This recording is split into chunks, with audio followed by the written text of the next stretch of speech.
Bonjour, je m'appelle Delphine, je suis française, je suis prof de français et j'habite en Israël.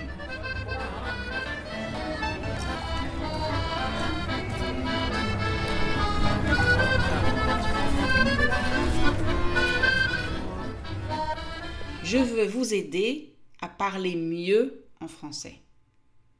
Mais pour parler mieux, il faut aussi écouter et comprendre. Donc, bienvenue sur le podcast French to Go, un podcast tout en français où je parle de ma vie au quotidien.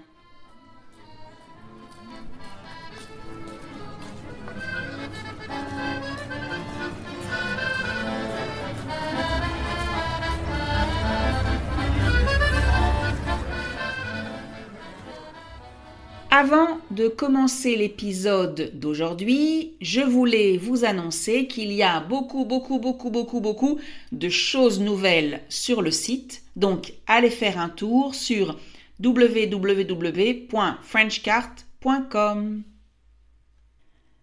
Oui, cette semaine, je m'attaque à ce grand sujet, les garagistes.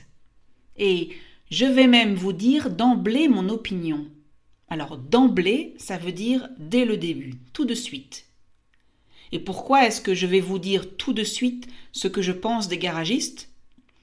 Parce que vous pourrez ensuite décider si vous continuez à écouter ou pas. À mon avis, les garagistes sont arrogants. Ils se sentent supérieurs. Oui, ils se sentent supérieurs et profitent de la situation. Comment ? Eh bien, oui, c'est vrai. Ils sont sans doute supérieurs aux autres dans un certain domaine. Ils ont des compétences dans un domaine où la majeure partie de la population est ignorante. Ça veut dire qu'ils connaissent comment fonctionnent les voitures et, en général, les gens simples, comme moi, peut-être plus particulièrement les femmes, je l'avoue, donc les gens simples comme moi, n'ont pas cette connaissance. Alors en soi, ça ne devrait pas être un problème. Le fait que ces personnes, donc les garagistes, ont des compétences que je n'ai pas, ne devrait pas me poser un problème. Après tout, il existe beaucoup de domaines dans lesquels je n'ai pas les compétences des professionnels et cela ne m'énerve pas plus que ça. Mais là, le problème est qu'ils en profitent. Les garagistes ont entre leurs mains un objet qui nous est précieux, qui est important pour nous, qui est même essentiel dans notre vie de tous les jours, et un objet cher, très cher, notre voiture. De temps en temps, cette chose mécanique qui nous rend la vie si facile au quotidien arrête de marcher comme on voudrait. Allez savoir pourquoi. Alors avec le temps, on apprend à régler certaines choses nous-mêmes, mettre de l'huile par exemple. Mais pour les vrais problèmes techniques, on n'a pas d'autre choix que d'aller au garage. Alors, on n'a pas d'autre choix que d'aller au garage, ça veut dire qu'on a une seule possibilité, aller au garage. Et là, on se retrouve nez à nez, face à face avec cette personne que beaucoup d'entre nous redoutent, particulièrement les femmes, le garagiste. Et c'est comme si on devenait, en quelques minutes, la personne la plus stupide et la plus naïve au monde. Je vais vous raconter une anecdote pour vous expliquer pourquoi. Alors, il y a quelques mois, j'ai découvert un matin que l'une des portières de ma voiture était cassée. Et, pour être plus précise, la poignée de la portière côté passager. Alors la poignée, c'est cette partie qu'on prend avec la main et que l'on tire pour ouvrir la portière de la voiture. Oui, je sais, c'est bizarre, on ne dit pas porte pour une voiture, mais portière. Mais bon, c'est la même chose, vous l'avez compris. C'est ce qu'on ouvre pour entrer dans la voiture. Donc, pour en revenir à mon histoire, je découvre que la poignée est cassée. Du côté passager, ça veut dire du côté opposé au conducteur.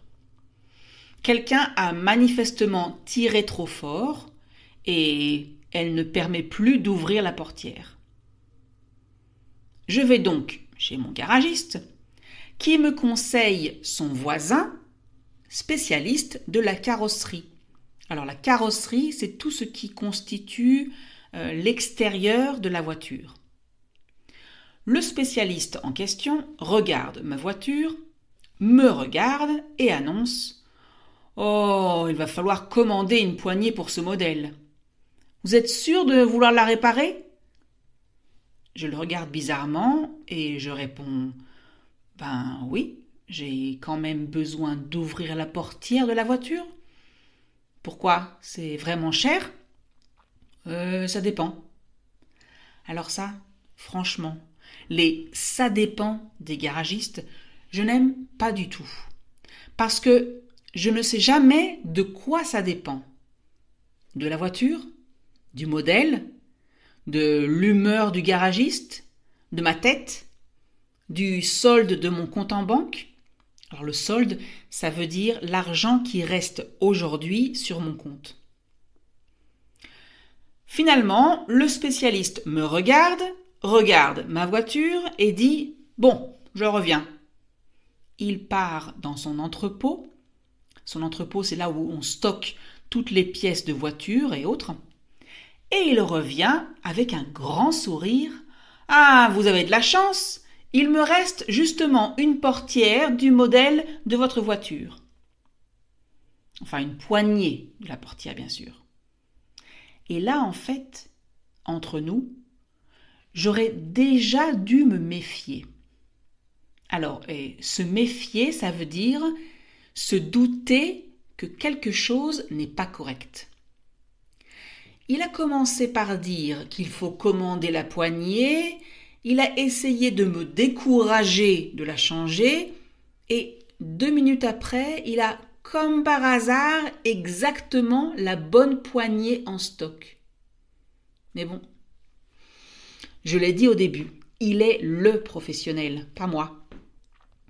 Alors, seul hic à l'histoire, alors un hic, c'est un problème, d'accord? Alors, seul hic à l'histoire, la poignée est noire et il faut donc la peindre en blanc, puisque ma voiture est blanche.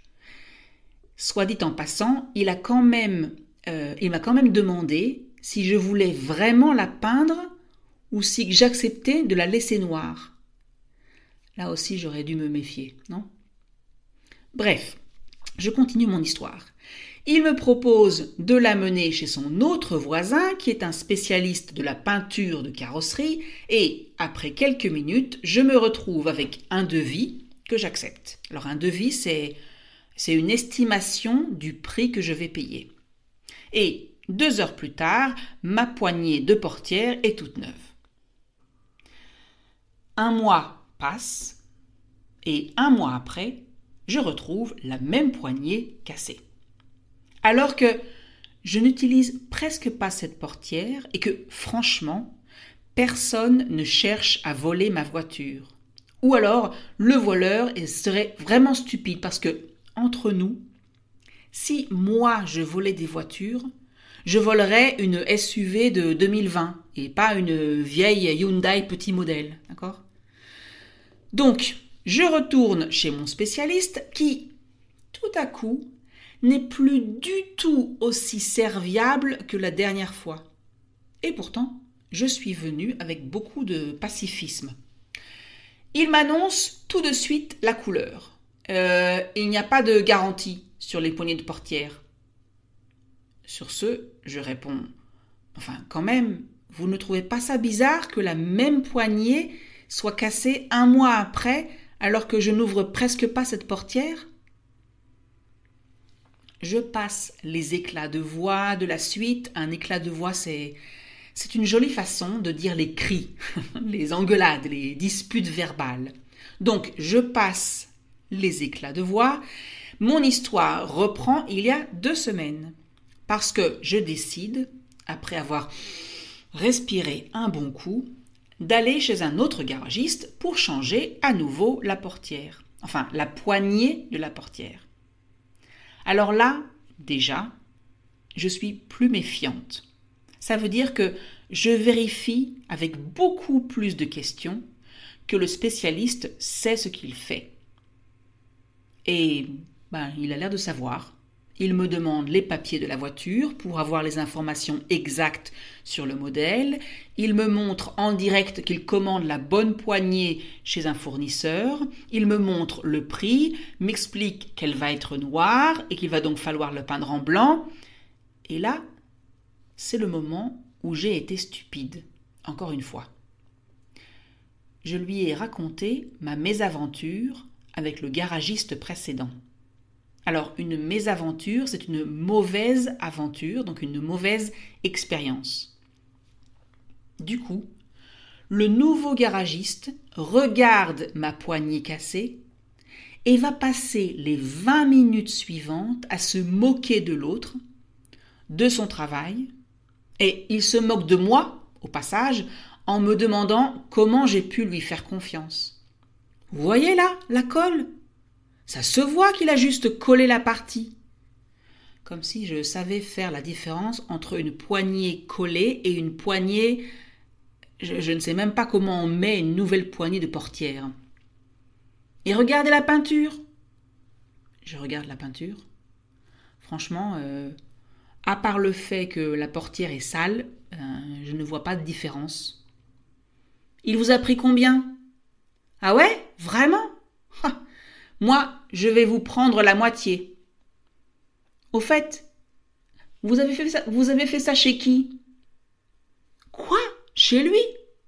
Mais vous ne regardez pas les commentaires sur Google ? Vous n'avez pas lu que tout le monde dit qu'il ne sait pas réparer ? Non, je n'ai pas regardé sur Google avant. Non, j'ai simplement fait confiance à mon garagiste qui est son voisin. Et voilà le nouveau garagiste qui rajoute. Au fait, sachez que c'est parce que c'est vous que je le fais. Parce que sur des petites réparations comme ça, moi, je ne gagne rien. Super. Et je fais quoi, moi, avec cette information ? En gros, en tant que cliente, je l'intéresse seulement si je fais un gros accident et qu'on doit changer toute ma carrosserie. C'est bon à savoir.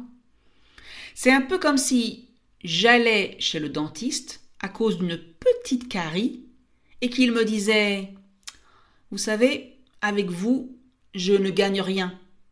La prochaine fois, revenez avec un problème plus important, du style 4 ou 5 dents à remplacer. » Ouais, merci. Je vais y penser.